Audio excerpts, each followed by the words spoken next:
బ్రతికి నన్నాళ్ళు నీ భజన తప్పనుగాని మరణ కాలమునందు మరతునేమో.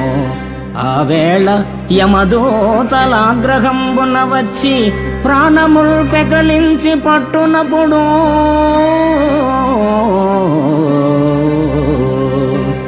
కఫవాత పైత్యముల్ కప్పగా భ్రమచేత కంపముద్భవమంది కష్టపడుచు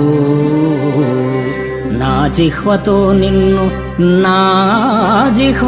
నిన్ను నారాయణ నారాయణ నారాయణ ఎన్నుచు పిలుతునో శ్రమ చేత పిలువలేను, పిలుతునో శ్రమ చేత పిలువలేను. నాటికిప్పుడే చేతు నామ భజన తలచెదను చేరి వినవయ్య దయను జూపి.